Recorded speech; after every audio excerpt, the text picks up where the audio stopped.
Good evening, y'all. I'm gonna see if anybody gonna come on in here and join me. I am about to be pretty brief because I only have a few bars left or a few percentages left in my battery.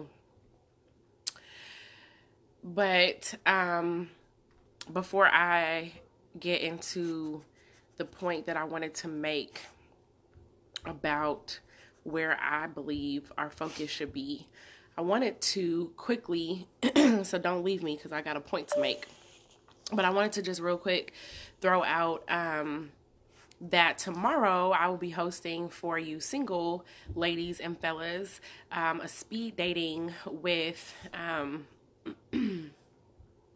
going to be hosting a speed dating, Lord have mercy. Why do I not even know who I'm hosting speed dating with? That's not true. It's Daphne, but I'm tired, y'all. Look, my hair is all frazzled. This has been a hell of a day. So please forgive me, Daphne, because just that quick, it went in and out my head and it'll come back to me. But I will drop the link in here if you want to go and do that speed dating. And then on Saturday, I will be out here with Michi X and Dr. Boyce Watkins as we talk about bringing back our economic power, how we reclaim our economic power. So make sure that you tune in for that. I'll drop a few more details. I'm going to make this real quick, y'all. Let me tell you what my number one issue with this Jussie Smollett thing is and why we need to just totally just back the fuck up off this man, okay? This man lied. We get it. He made some elaborate, like, believable whole situation, right? I get it. I get that. But here's the thing, just leave that man alone. And I'm going to tell you why. We should really be focused in on the violent white racists who actually cause real harm and damage to our community. I just was reading an article about some little Becky who then lied on 3 black men, said 3 black men raped her. Now, she's now confessed, so she called in 911. She made a whole police report, went through a whole situation, said 3 black men raped her. We know that that's not... that is incredibly common to have happen, right? And that's just one scenario, right? That situation could have turned deadly for any number of black men that would be in and around her area. People who were at her school, people who might have been in her neighborhood. That could have been a deadly situation to say 3 black men raped you, because the police are going to go and look for 3 black men. And we know what our history has led to with that. We have women, like there's a woman who called the police on Tamir Rice. Tamir Rice is now dead. Our attention should be focused on those false police reports, those false 911 calls. When I think about this guy, Jussie, my real question is, what is actually happening in your life that would make you go after this stunt like this? Because that's a mental health issue. So instead of us being all mad and making these jokes about him and he's this and he's that, and there is a real reason to focus, there's not any reason to focus on the one black person who made a fucking false police report. Whoop-de-doo. He ain't caused no communities to be burnt down off of his false report. He ain't caused no lives to be lost off of his false police report. All he really did was embarrass himself and make him look stupid. But at the end of the day, there's really a mental health issue as to why he would do that. Whereas you have these other folks who are out here making real police reports and causing ruckus and havoc, sending police to harass black people in our own communities, in our own homes. Why can we not stay focused on a real situation? It's like squirrel, I swear. It really is. It's just like, why is this a big deal? Why is this a big deal? So I get it. We rallied behind him because we thought that something had really happened to him and we wanted to see justice for him. Now, my question is, since now we know that's not true, then if I actually knew him, I would be reaching out and be like, brother, are you okay? What is really going on?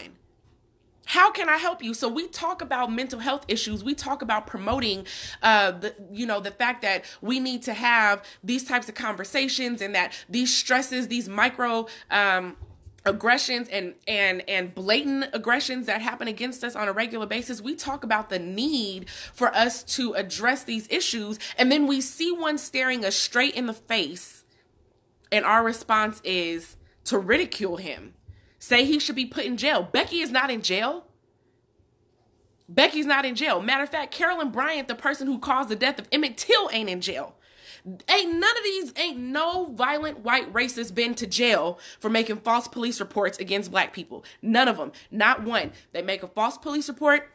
They don't care if our towns have been burned down. We've been lynched. We've been murdered. To this day, this is not just in the past. This is present day shit. Ain't none of them gone to jail. Who's gone to jail? Why do we need this one black man to go to jail? Why do we need him to go to jail? Because he made a false police report. No one has been harmed or hurt except his own ego. No damage has been done. This is an embarrassment to himself. I think he's probably already sitting in his own mental and emotional jail. Why do we need him to go to jail? Just explain to me, what is the purpose behind that? And I got people who are like, Al Sharpton, shut up. Are you serious? So I just really feel like, back the fuck up off this man. Seriously. Back up off of him. Matter of fact, everybody in the black community should be asking him what is wrong, and somebody should be reaching out to him for therapy services. Because it's clearly something that's wrong that's there. But what we shouldn't be doing is promoting for him to go to jail. Black folks go to jail over enough stuff that is not really criminal. We are constantly being locked up for things that aren't criminal. We are over-policed. We are constantly being locked up for things that we did not do, things that should not be illegal, things that are petty crimes, things that are not crimes. You locked up because you can't pay a ticket, because you made an illegal left-hand turn, or just stupid stuff. That man could end up in jail and turn out like the Browder case. 3 years later, he ain't never got out, or he gets out and then he commits suicide. But y'all wouldn't feel bad because he lied. So what? So what? We got way worse lies that we should be concerned about. So if you want to sit over here and look at this man, first of all, don't act like you ain't lied. You just might not have done it to that scale. But consider the fact that we have way worse lies that we should be considering, or that we should be going after in our community. We have lies that have taken our lives. We have lies that have taken our lives from us. Those are the lies. You have police filing false reports. How about that? Police lying on their own reports. They're not prosecuted. Tell me what police have been prosecuted when they have deliberately lied on their own reports about what transactions have happened. And then we know they have. We got reports that contradict body cam footage. What police have gone to jail for that? We gotta just be smarter, y'all. Like, why would we even be paying any of this national attention? As soon as we found out that ain't nothing happened, we should have just been like, oh, okay, that should have just been brushed up underneath the rug and everybody can move right along. And you got people who are putting out meme after meme, video after video of why this is such a big issue. It's not a big issue. And that's because it's so much easier for us to turn inward and focus in and castrate ourselves before we will go after violent white racists who actually take our lives, take our wealth, take our community, take our inventions, take our innovations, take our culture, take our creativity. We got to do better. This shit is just disturbing. It's 2019. Can we just get it together before 2020? Can we get on code before 2020? Can we find some kind of way to have some sort of unity and support each other when we fall instead of belittle and berate each other when we fall? Can we find some way to do that? And then can we focus and shift all this attention to the Beckys and the Brads who are out there actually causing damage? I think sometimes we forget that there is a whole entire group of people who have inflicted severe damage to our community for 500 years. To us as a people. Can we focus our attention on that? Can we go after them? Can we start making an uproar about their false police reports? The false reports that police are filing against us? We should do that. So that's my rant, because I really just don't want to hear no more about this man. And I think if somebody knows him personally, let's say 6 degrees of separation, somebody who knows somebody who knows somebody who knows somebody who knows somebody can find him and then actually try to see about getting him the mental help that he needs. Because if we're going to talk about mental health issues in the Black community, let's actually do the work. Let's actually do the work. We're very quick to jump online and do a whole lot of damage. Let's do some good. Why don't we reach out and do a support campaign and say, what kind of help do you need, my brother? Because clearly you're struggling right now. How can we as a community support you? What was going on that you felt like you needed to do this? That should have been the call. So I'm going to go because it's late. Y'all see my hair is a hot mess. My makeup didn't wear off for the day. I'm finna go to sleep. But I really want to talk about that because I feel like that's a real serious issue, and I want us to start putting our money where our mouth is. I want us to start doing the things that we talk about, not just talking about them, because the action is so much harder than it is to talk. It's easy to belittle and berate ourselves. Yes, we are a flawed people, but you want to know what? We have been specifically engineered to be flawed. So forgive us for being in that situation. We do a lot of talking about the upliftment that we need to do, but we're so reactionary and we only do it in times when we feel like we're worthy. But we're all worthy because we're all damaged. Each and every one of us is worthy because we are all damaged by this system. So we need to put our money where our mouth is. We need to put our money where our mouth is. I'm getting ready to get out of here. Again, tomorrow night, y'all, just if you're in the Denver area, you said don't go. Hey, y'all. I'm sorry, I wasn't even paying a lot of attention to the comments, but I am getting ready to go. Because, look, I look a hot mess. I don't even know why I got on here like this. Because, I do know why. Because I don't really care. Because I'm authentic all the time. This is how I look because it's late and it's past my bedtime. My kids is still up because they just came back from a basketball game. So I still got to go put children to bed before I go to sleep.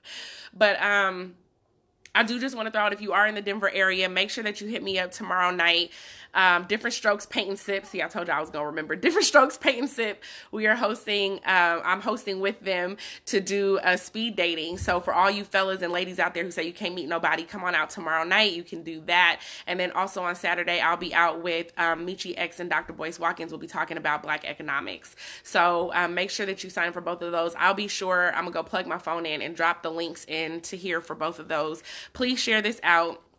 And thank you for saying that you paid attention to my words and not my looks, because I'm telling y'all, but it's cool. So, share this message out, y'all. I really feel like at the end of the day, we really have to do better as a community to uplift each other instead of tear each other down. And it is so much easier to tear down than it is to lift up. Just remember that. But we have to be ready to do the work of what it's going to take to repair the damage that's been done to our community. So we cannot continue to keep damaging ourselves, because that's the easiest place for us to turn and shift our attention to. We have to be prepared to do the hard work and shift our attention into spaces and places where it's needed. And if you're going to be someone who needs to voice some anger and some aggression, I get that, but voice it in the direction that it needs to go. It doesn't need to go towards us. We have anger and aggression that come at us quite literally from every single socioeconomic group in this country. Everywhere we go, there's anger and aggression that's pointed at us, including within our own. So we have to stop that part of the within our own. We have to stop that part. And it's up to us to stop that part.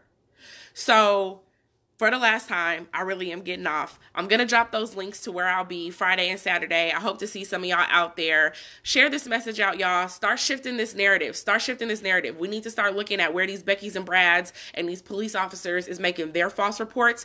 Their asses need to go to jail. If anyone's going to jail, it need to be them. Jussie is the only black person in all of America who has filed a false police report, okay, and is going to jail for that.